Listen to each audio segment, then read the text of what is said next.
Did you look up your Amazon Alexa search history? I did. Was it super creepy?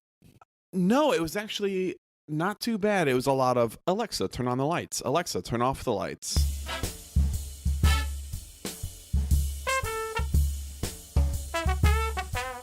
So I got us a domain. All right. Our listeners and you, if you would like to, can go to exchangepodcast.com, and I'll put links to everywhere where you can get the podcast, like iTunes and YouTube and Google Play and all that. And if listeners have a movie suggestion, they can do that. Or they can tweet at either of us, which I'm at Steven Robles, and you are... Unfamiliar with my Twitter username. I think it's just Nate Baranowski, I think. Yeah, Nate Baranowski. I'll put the links in the show notes, because we do have show notes, and yes, people can go there. And I even put the link on where you can watch the movies. So I put the link to The Circle, although I don't suggest anyone actually watch it. Now, is there a way to... There's no way to watch Justice League and not pay for it, right? I mean, to legally watch this movie, you have to drop a few bucks, right? Yes, spoiler alert. Today's movie that we are discussing is Justice League. This is why I brought you together. Ride ain't over yet. My man.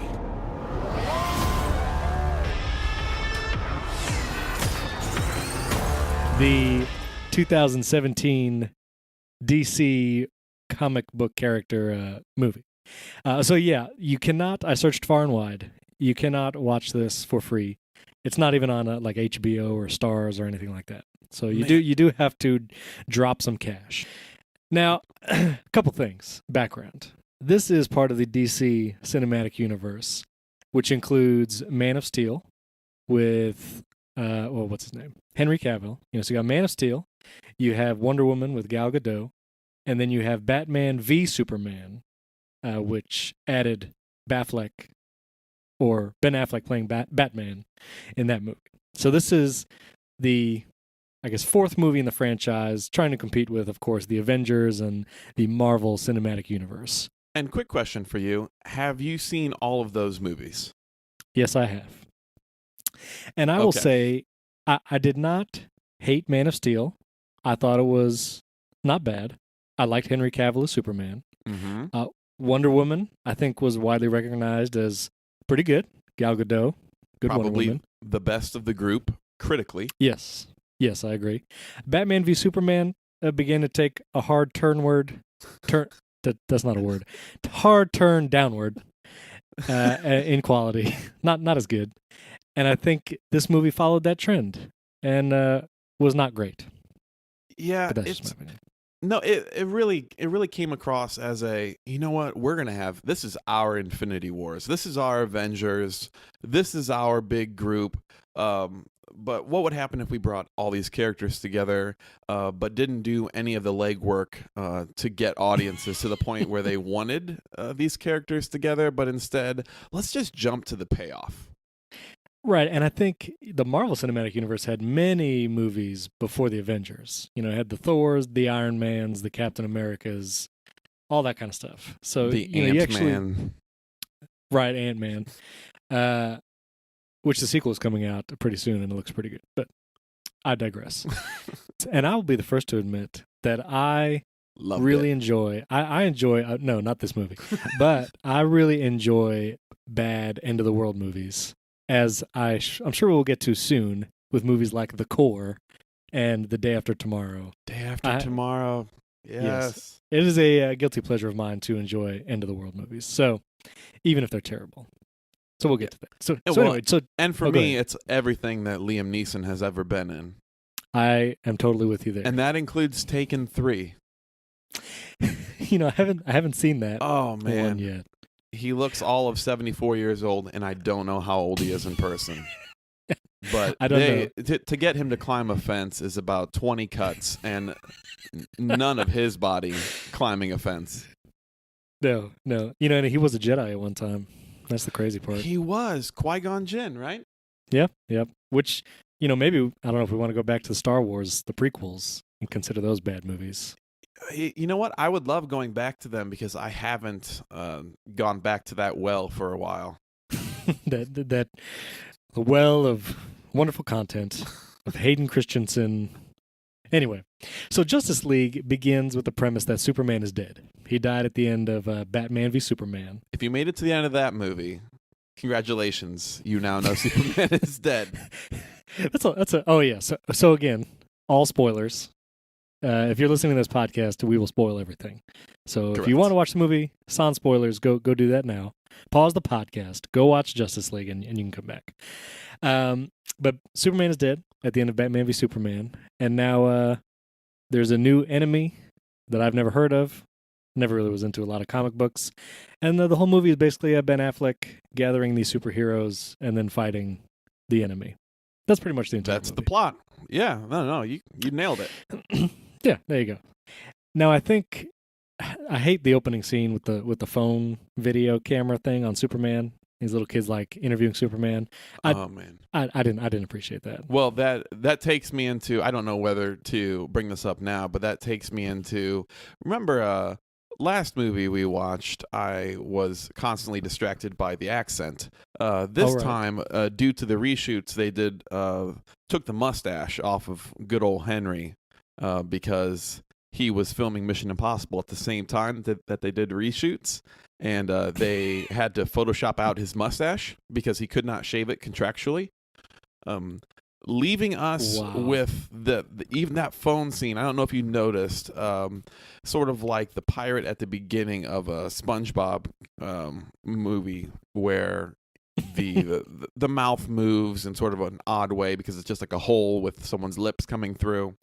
That is what we have through half the movie of Henry getting his mustache photoshopped out. And after watching this movie, I spent literally 45 minutes checking the internet to see, I want to see all these shots again. I can't believe this made it into the movie.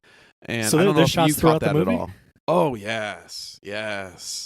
Whenever you see his upper lip smudge tooled, like in Photoshop, and kind of a blurry upper lip or a slightly larger plumped Botox upper lip, that is not his upper lip. That is $25 million worth of photoshopping out a mustache. That is Industrial Light and Magic photoshopping his mustache away. Now I have to see this now because I did not know that or see it. Oh. And once you so see it, you will never unsee it. You can't unsee it. Just take a gander down the rabbit hole of there are so many articles on the photoshopped mustache of Superman, but you won't be disappointed. Okay, well, I will go back and see that. So, I feel like of all the Justice League characters, I liked Superman's character, but I feel like all his lines are terrible in this movie. Even the opening scene where he says, Yes, it's meant to. It's meant to wind like a river. It comes and goes. A man I knew used to say that hope is like your car keys. Easy to lose, but if you dig around, it's usually close by. this terrible analogies. Yeah, I just can't. And just all his lines are just Or terrible. when he comes back, spoiler, it's probably the worst kept secret in the world, but they bring him back to life in this movie. And Yes. I think they ask him like how death was. What was it like? Coming back? Itchy. That was his response. I did. What? I had that as one. I had that as one of the lines to point out how just ridiculous it is. But yeah, he has terrible lines. And then, so that's the first scene. I don't like that. The whole phone camera scene, whatever. Sure. And then there's this weird montage intro, which I think is supposed to imply like how bad the world is without Superman. Right. And there's like the homeless guy on the street, and then there's an angry man kicking a box of oranges. Yeah. and then gets arrested. Justice League viewer frustration epitomized in orange I kicking don't- man. I don't understand that whole montage, and I don't know what song was playing, but it was a very different feel than the rest of the movie. I felt like the whole montage didn't really belong. Right. Just Right. like Ben Affleck doesn't belong being Batman. I'm just going to say it. Get out of that bat suit. I'm not a fan of Ben Affleck as Batman. I still think Christian Bale was probably one of the better Batmans. Yeah. Oh, absolutely. And even the first fight scene that Ben Affleck does as Batman with the criminal on the roof is just terrible. I don't know. It doesn't look good. The special effects look real fake. Well, I couldn't stand it. Ben Affleck is not in the bat suit during any fight scene, nor is anyone in their bodies during these fight scenes, because you might as well just CGI'd Alfred into the bat suit, and he would have looked the same.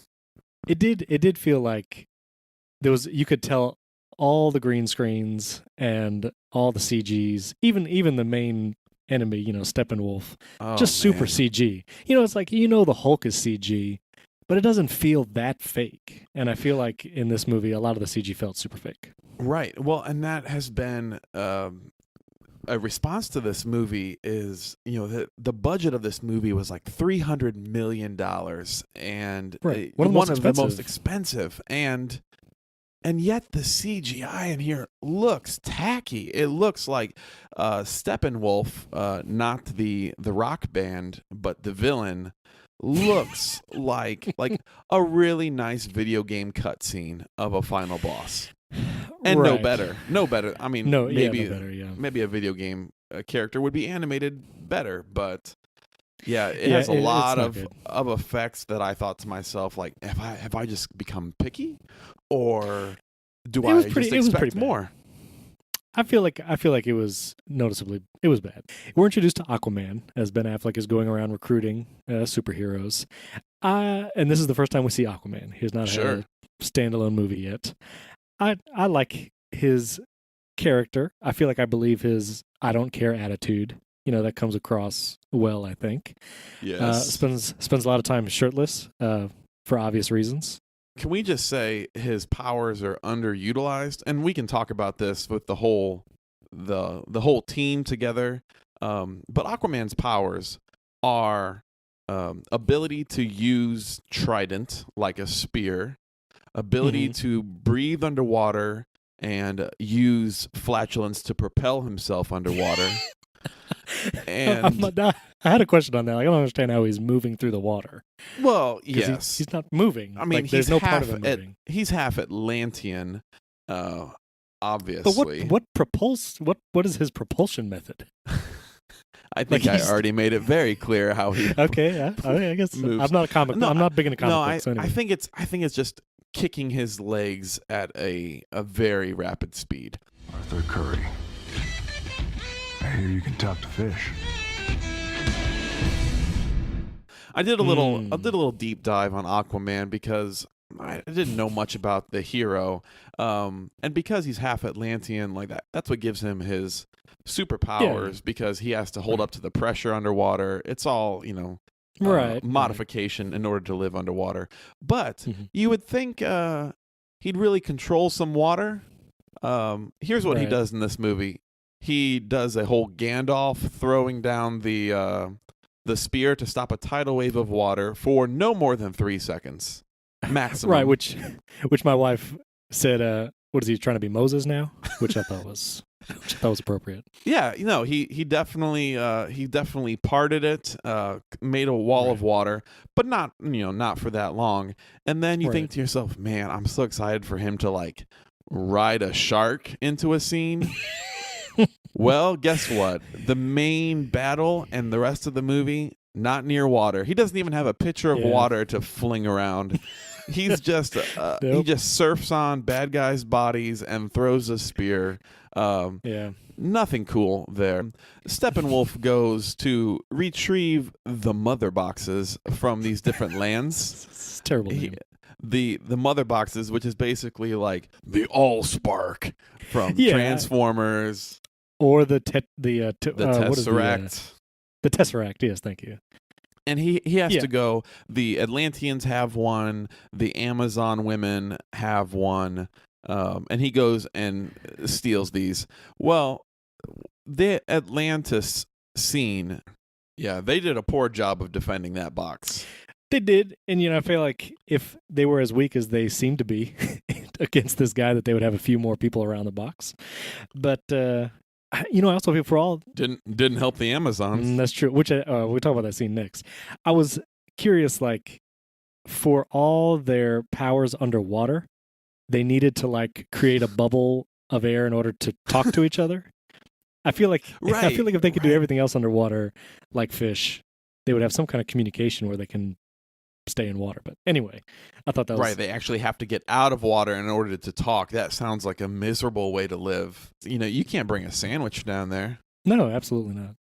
Yeah, I don't know. Yeah, that was a whatever scene, and so that was the second box. The first box was guarded by the Amazons of the Wonder Woman universe, and lots of Amazon ladies there, all could not defend it against Steppenwolf and his fear wasps, whatever they're called.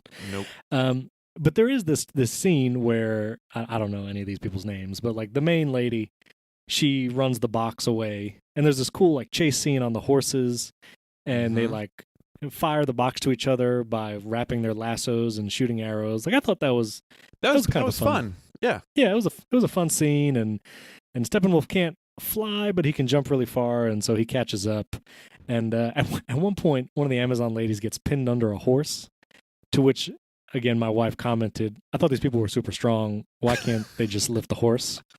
We're introduced to Cyborg, another comic book character that I was unfamiliar with. But I do, I like him. I like him as a character. I lost your mother in that accident. I couldn't bear to lose my son. But you did. I got a language in my head that I don't speak. It's not just digital. It's alien. Every day I wake up different. Yeah, I mean, he was from, I have seen the Teen Titans cartoon. He's part of that group, played very differently. Apparently, he was more of a central figure during the first cut of this movie, but a lot of his scenes were taken out. So I felt like they had a lot of places to go with it, but instead it was just kind of like, he's bummed. He's bummed he's a cyborg. Yeah, but I thought he had good dimension. He was, he brooded well. Yeah. And he was upset about his dad, making him a cyborg or whatever.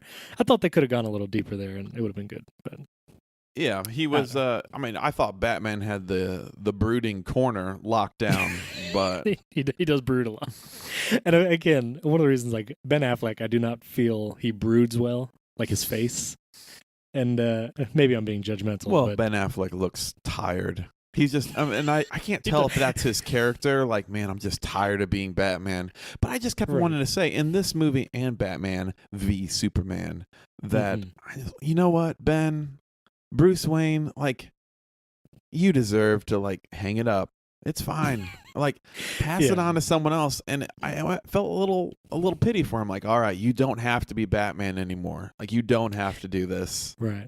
Just Which he does, home. like, he alludes to it later in the movie that he, like, can barely do it now. Someone says, you can't do this forever. I can barely do it now. I thought there was some news that he might actually hang it up after this movie, and they're looking for another Batman. But in IMDb, there's a page for The Batman, which is supposed to be the next standalone Batman movie.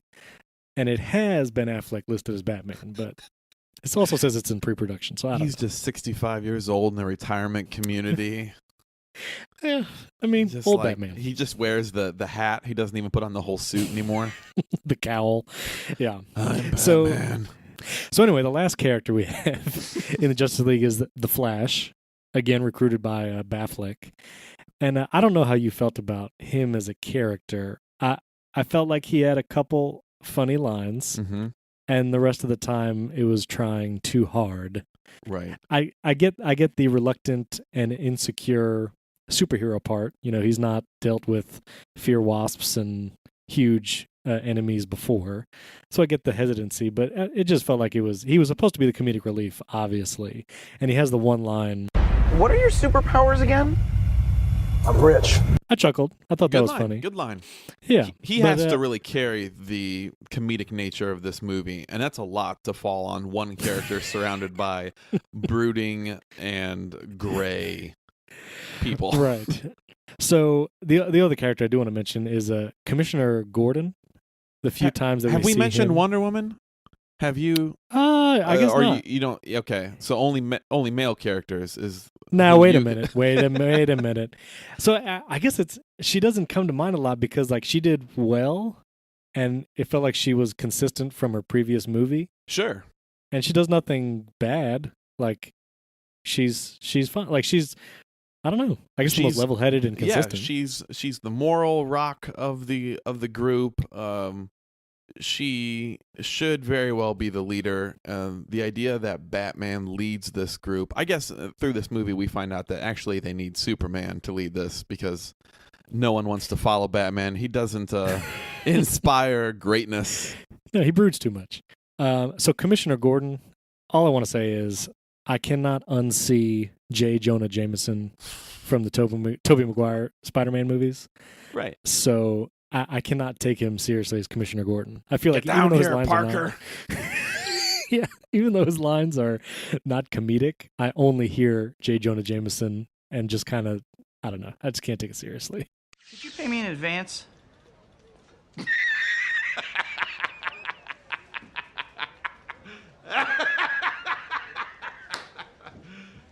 You serious? Pay you for what? Standing there? The planetarium tomorrow night, 8 o'clock. There's the door. So big so the old team cigar. Yeah. So the team realizes they cannot defeat Steppenwolf on their own, and so they decide to resurrect Superman with the Mother Box in just strange. And so the concern is he's going to wake up from the dead and be a zombie or something like that. And it kind of comes to fruition. So they do resurrect him, and he doesn't really know who they are, and he's not himself. And They so resurrect him by having the Flash run really fast, which I assume is Yeah. exactly like when you drag your feet across carpet and build up a static Mm. charge and then touch someone. I believe that's what he Yeah. does. Any scene where you see him running in the Speed Force, he runs really funny. Like that does not look like a normal run. Right. I think probably what they did is they put him in a rig and just had him like run in thin air and be like, just make the motions of running, but not actually Yes. on the ground. So like that's what it looked like. to It me. does feel like that. So when they resurrect Superman, he pops up out of the goo or whatever. Shirtless. Inexplicably loses his shirt, tie, and suit jacket Mhm. from the coffin, but not his pants, Mhm. conveniently, Mhm. which, just strange. It's the So he Hulk, doesn't- the Hulk conundrum. Yeah, right. For some reason, the pants never split, just everything else. So he fights the Justice League because he doesn't know what's happening. They all are overpowered. There's the one scene where the Flash tries like running up on him, and Superman like slowly looks over, and the Flash realizes that he has like super speed too, Right. and that's kind of funny. And then Batman shows up, and Superman is not happy about seeing Batman.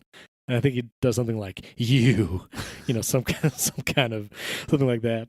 And then he lifts him up by his face, flying in the air. Right. And he says, Tell me. Do you bleed? and it was just so strange. Like It's a callback to Batman v Superman because that's what Batman said. oh, is it? Batman said to him in his little bat suit, "Do you bleed?" Well, it felt like it was delivered terribly. So and this is a turnabout moment. I see. Okay. Well, his mouth and face look so strange saying it. And like Is it because a mustache is being removed Yeah. in this scene? it must have been. It must have been. It was so strange. And so Batman calls Alfred and says, "Bring the big guns," which is Amy Adams, of course, playing Lois Lane. Which Hating this role. Amy Adams hates this role. She has to be like, I am a great actress. What am I doing here? Which it is, like, she was great. And also Alfred, I don't know his name. Jeremy His actual Irons, name. the Okay, voice like- of Scar from Lion King. Oh, very good pull. But, he's a great Alfred in the few scenes that he has. Sure. I enjoy him. But anyway, Amy Adams comes and Superman somewhat snaps to his senses and drops Batman. And then Batman, I guess supposed to be in a funny way, is like, "Oh, something's bleeding." Says My something body weird is like all that. achy inside. Yeah. Yeah, he really delivers the zinger there. Yeah. And then Superman flies away with Lois Lane to a cornfield, as you do when you're Clark Kent, Superman. Yep. And I think there's a line that you particularly enjoyed in this moment. You smell good. Did I not before? Is this improv? I can't believe that she says, her love of her life, or the love of her last movie, is back to life, and the first thing the thing she says to him is, "You smell good." He responds with, "Didn't I smell good before?" or something like that. That is, I rewound the movie, much to my wife's chagrin, because at a 2-hour runtime, she constantly paused this movie, and it was just like, "Oh, we have another 45 minutes. We have another hour of this movie." But I could not believe that was the scene, because there was no like "I've missed you so much. I thought you were dead. Blah blah blah." At least the canonical love story lines, like something. So Superman agrees to help, and we enter. Again, it feels like very quick. We enter like the final battle, just kind of very quickly, and everyone's there except for Superman. They don't know if Superman's coming or not, and they're looking at the. He has all 3 boxes now. Steppenwolf. He's there.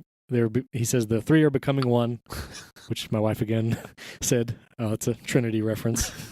little blasphemy there.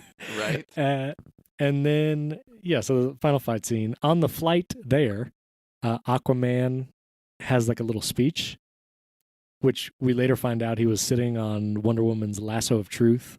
We're with you till it's done. Honestly, I think we're all gonna be dead way before that.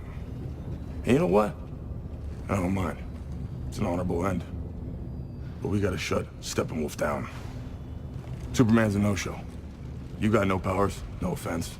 This guy might be working for the enemy, we don't know. You're tripping over your feet and mine. I don't know. It's okay. Usually before a big battle, I always think of the canonical Independence Day, when the president makes that speech. Sure. He goes, "We will not go quietly into the night. We will not vanish without a fight." All that. You want the inspiring. Wait, do you know more of that speech? I felt like you really cut it off there. You didn't really lean into it. Listen, I can recite the last We few will seconds not of go it. quietly into the night. Interesting story. My high school graduation, the valedictorian was a, classic funny guy also amongst the school. Sure. And he memorized the entire speech from the president in Independence Day and then delivered that as his valedictorian speech at graduation. Brilliant. I'll have to say that was one of the best ideas I've ever seen someone had, and it was incredible, and everyone was on their feet after it, because it does kind of apply to a high schooler graduating college also. We will not go quietly into the night. We will not vanish without a fight. And it was amazing. So wow. that speech particularly sticks with me from that experience. Okay. Oh, well, will this Aquaman speech stay with you? No. I feel like it was neither that funny nor that inspiring nor that important. It was like, we need to have somebody talk before we go into this last battle scene, so let's do this. Right. And so we enter the final battle, which is, Steppenwolf, he is merging these 3 boxes at this, I guess, Russian area, town, or whatever. Yes. By a nuclear power plant. Can we talk briefly about a family that gets a lot of airtime? The Russian family in the house that is living in Ground Zero, New Steppenwolf land. So throughout the entire movie, we keep revisiting this Russian family living in the small house, and this is apparently near a nuclear power plant that Steppenwolf is like setting up shop with the mother boxes. And it's very clear it's trying to come across as like a Chernobyl situation. Yes. We see no one else living in this town, except for this family. And somehow the little fear wasps never break in to kill them, even though they can seemingly break into everything else at any other point in the movie. I So I don't figured get this out. that. I cracked this code. Okay, please share. By the way, I love this family. These characters are the characters I care about the most in this movie. I agree. I'm just like, oh man, like don't let this family get killed. Like I Right. was just like, I don't care about the rest of you, but this family.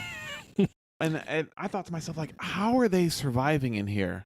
But I believe this is the answer. Okay. The Russian family did not experience fear. They were not afraid.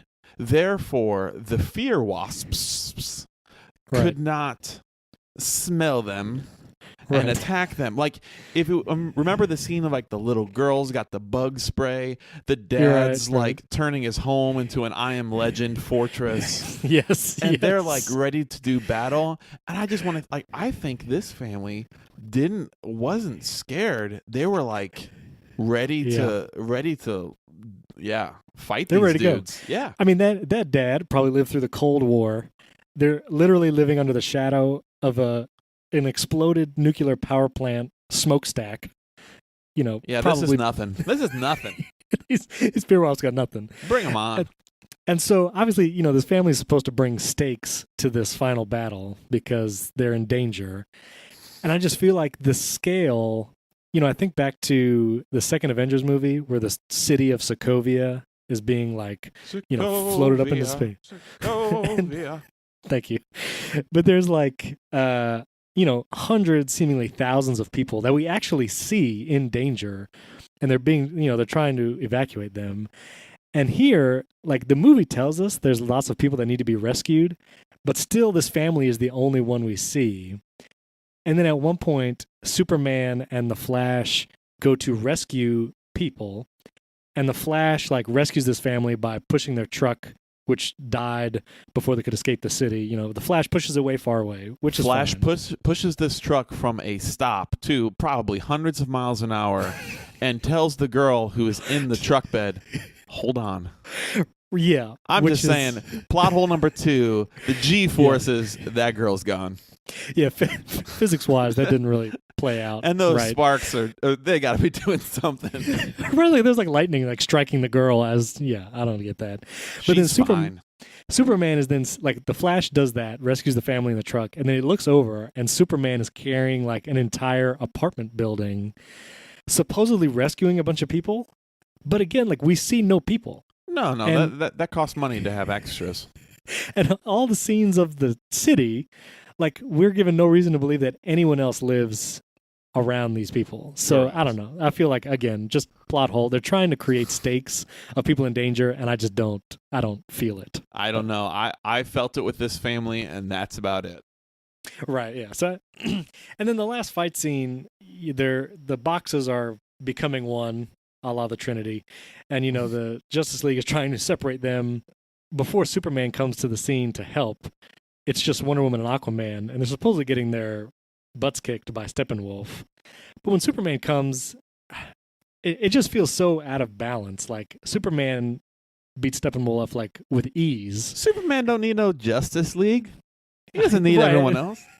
But then Superman goes up to help separate the boxes or whatever, and then Wonder Woman and Aquaman can handle Steppenwolf. Like, I don't understand why they couldn't handle him before, and now inexplicably, just because Superman is there, I guess the River of Hope or the car keys of hope on his chest to give them the power they need to overcome. I don't know. No, that's it. But- That's it. Yeah. They found their And- car keys of hope. So, how do I help? We buy him some time. He can stop that box from destroying all life on Earth. We hope. Well, I knew you didn't bring me back because you like me. I don't. Not. So anyway, they defeat them. Superman and Cyborg separate the boxes. Superman and Cyborg have these like weird exchanges where Superman's like, "Are we gonna have some blowback when we separate these boxes?" And Cyborg's like, "I think so." and then they get knocked over once they actually do it. And Superman's like, "Can't feel my feet." I take it back. I want to die. Man, my toes hurt.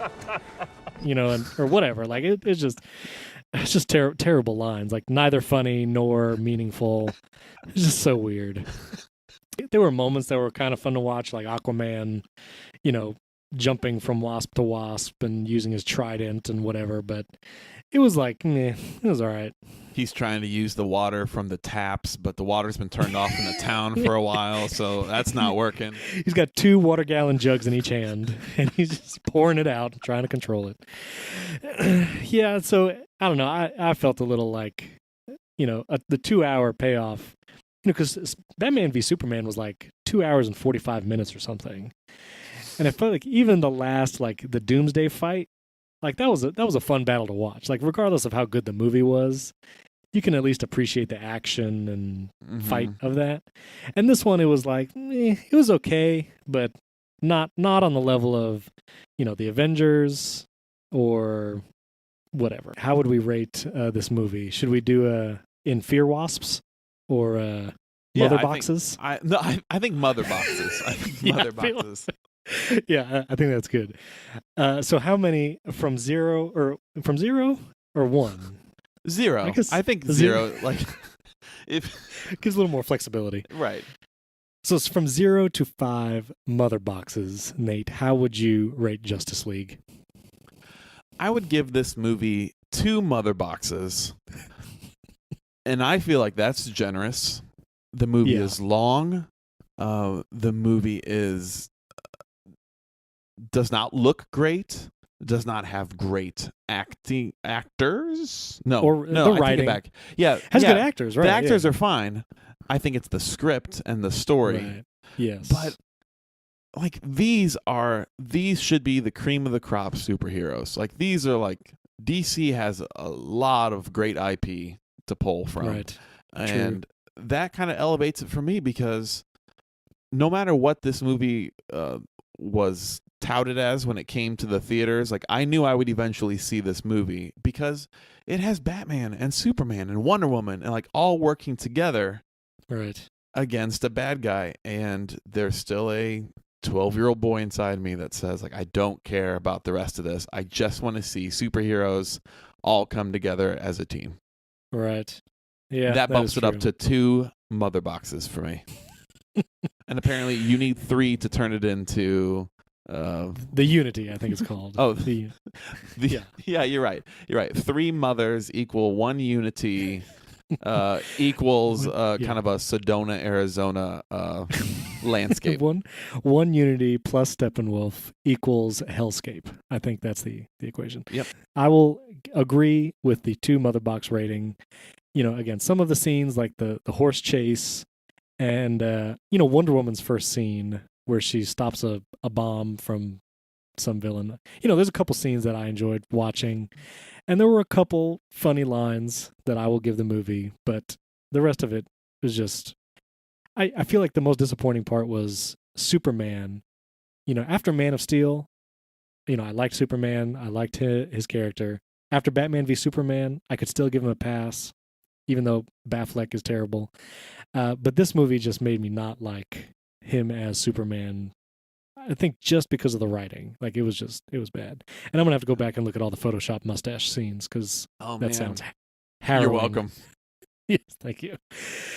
So I think for our next movie, we had a couple nominations. I don't know, maybe we should figure out some kind of like roulette method. Like maybe we should put these movies in a Excel spreadsheet and like randomly point at one. Right. But I don't know. I suggested 2 to you last night. Which do you think we should do next? Is The Commuter out and ready for consumption? Absolutely. I think I'm ready to do The Commuter next. Taken 5 with Liam Neeson. Oh man, Liam Neeson as an action star yet again. All right. Well, listeners, you can tweet at us your movie ideas or suggestions if you have a terrible movie you'd like us to review. And if you could take a moment and rate us in the iTunes store, that would help us be discoverable and found by other listeners who would enjoy Nate and I waxing poetically about terrible movies. Sure, be the first person. Then you can say 5 years from now, I jumped on before anyone else. That's right. Before the other 4 people jumped on.